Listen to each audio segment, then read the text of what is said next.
안녕하세요. 혹시 당신의 학습이나 결정 능력이요, 단순히 내가 어떻게 생각하는지를 아는 것만으로 확 향상될 수 있다면 어떨까요? 오늘 저희가 좀 자세히 살펴볼 자료, 스티븐 플레밍의 메타인지의 기술 관련 내용인데요. 바로 이 질문에 대한 답을 찾아가는 과정입니다. 당신의 생각 과정을 이해하고 또 개선하는 열쇠, 바로 메타인지에 대해 한번 깊이 파헤쳐 보겠습니다. 자, 그럼 이 메타인지라는 거 도대체 뭘까요? 플레밍은 이걸 생각에 대한 생각이라고 아주 간단하게 정의하더라고요. 그러니까 자신의 생각, 판단, 기억 이런 것들을 스스로 인식하고 평가하는 능력. 플레밍은 이걸 인간 정신의 가장 아름답고도 기묘한 특징이라고까지 표현했죠. 네, 맞아요. 그게 뭐랄까, 우리 마음속에 어떤 감독관이 하나 있다고 생각하면 쉬울 것 같아요. 자신의 생각 시스템을 이렇게 쭉 점검하고 조절하는, 좀 더 상위의 시스템인 거죠. 만약 이 능력이 좀 부족하다면 우리가 왜 실수를 자꾸 반복하는지, 또 어떻게 하면 더 잘 배울 수 있는지 이런 걸 알기가 좀 어렵게 됩니다. 실제로 뇌과학 연구를 보면요, 우리 뇌의 특정 영역, 특히 그 전두엽 피질, 그중에서도 앞쪽 영역이 이런 자기 성찰 능력에 아주 중요한 역할을 한다고 밝혀져 있습니다. 아, 전두엽이요? 그렇군요. 뇌과학적인 근거도 확실하네요. 그런데 이 감독관이라는 게 항상 정확하게 작동하는 건 아니라는 것도 문제겠네요.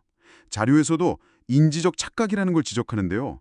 예를 들어서 뭔가 술술 잘 읽히면 나 이거 다 이해했어 하고 믿어버리는 유창성 착각.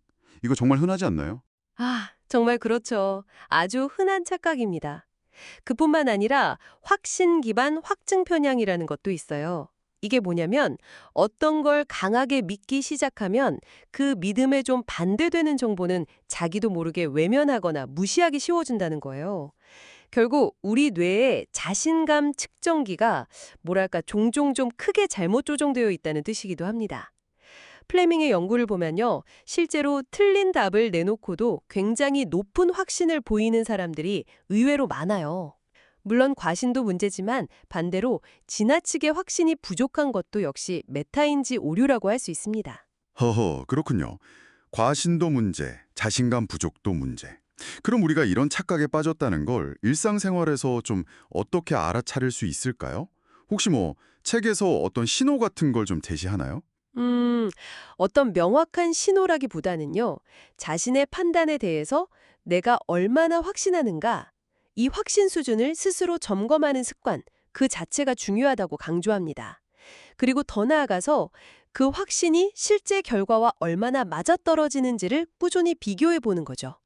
특히 학습 상황에서 이게 정말 중요해집니다. 아, 학습 얘기가 나왔네요. 맞아요. 플레밍이 강조하는 정확한 자기 판단. 그러니까 내가 뭘 알고 뭘 모르는지 아는 능력 말이죠. 이게 학습 효과랑 바로 연결된다는 거군요. 네, 그게 핵심입니다. 정말 많은 학습 실패가 바로 이 지점에서 발생하거든요. 자신이 안다고 착각하기 때문에 더 이상 노력하지 않는 거죠.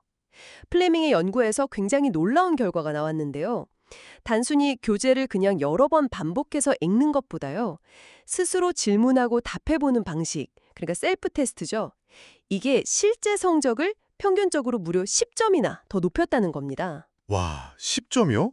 엄청난 차인데요? 네, 이게 좀 힘들게 공부한 것처럼 느껴질 수도 있겠지만 그게 진짜 효과적인 학습이라는 강력한 증거죠. 흔히 말하는 쉬운 공부가 꼭 좋은 공부는 아니다라는 말이 딱 맞는 상황입니다. 그렇군요. 셀프 테스트, 그럼 학습할 때 이걸 구체적으로 어떻게 적용해 볼 수 있을까요?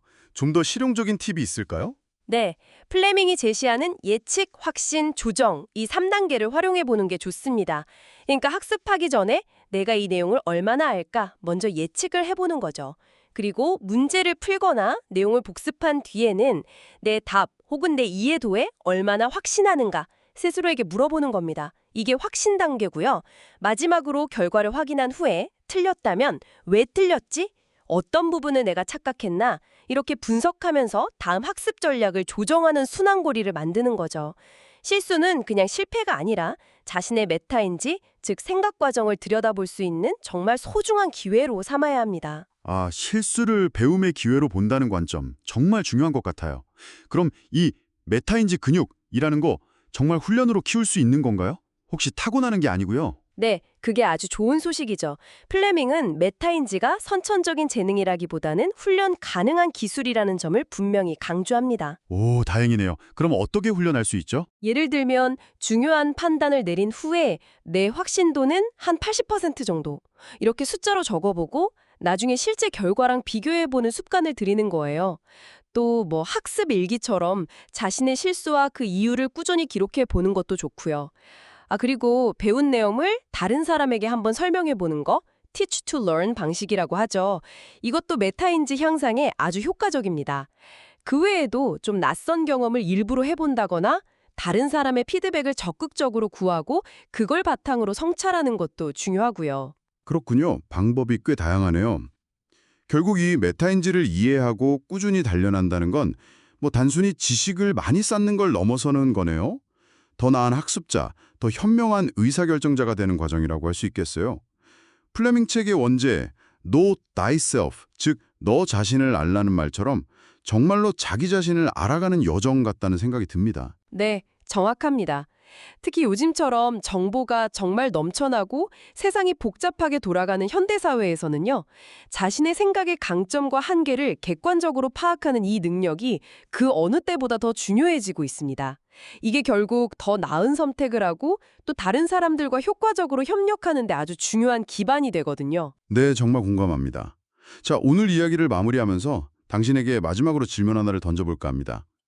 만약 앞으로 당신이 중요한 결정을 내리거나 혹은 무언가를 새로 배울 때마다 당신의 이해도나 판단의 확실성을 지금보다 훨씬 더 정확하게 파악할 수 있다면 당신의 접근 방식과 그 결과는 과연 어떻게 달라질까요? 한번 생각해 보시면 좋겠습니다.